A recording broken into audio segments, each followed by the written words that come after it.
今日好開心啦，嚟到湖嚟過水啊嚇！呢個墳呢名墳啦，去同大家分享呢件山嘅好處。呢件山有個典故嘅，呢件山典故咧就係咧當時咧南宋咧就立亂啦，咁皇室咧就走散晒，咁其中一個公主咧落咗香港，佢隱姓埋名嫁咗俾姓鄧嘅，咁後期咧佢大佬做咗皇帝。咁佢都冇出聲，到佢老公死咗之後啦，佢又表露身份，話自己咧係當今皇帝嘅妹嚟嘅，因此就報官。報官咧，佢就原來皇帝知道妹仲喺度啊，認翻妹啦，跟住咧就冊封啦，冊封追封呢個鄧先生啦，鄧正先生為郡馬啦。咁樣自此之後咧，佢姓鄧咧就一路好多田產啦，成啊，啲皇室人啊嘛，咁呢個湖嚟過呢個地方就。個名叫湖嚟過水，佢點解都係好學生嘅來路跌斷再起用故祖咁向翻個來水嗰度裝湖同故祖之勢，然後咧去結緣嘅現代咧係起咗金星嘅，個水好豪壯水係合喺後方，為湖同故水咧合喺後面嚟嘅。你睇下而家呢度呢個金星嘅頂好靚嘅，不過呢度個墳咧。就唔好話佢雪滴沙啦，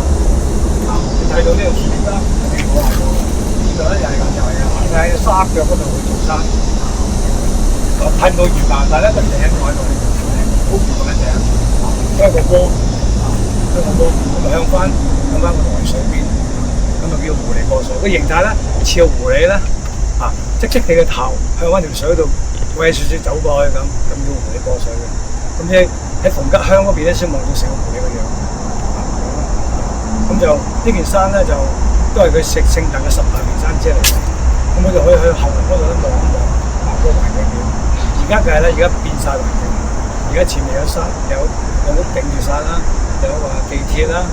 咁樣破壞咗㗎啦。但係原有原貌咧仲喺度嚟嘅，你睇到嗰個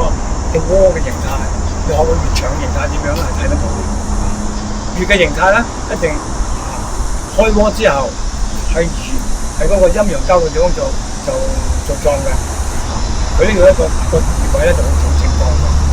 問題咧就話久咗耐咗啦，就已經咧係上咗火啦。不過咧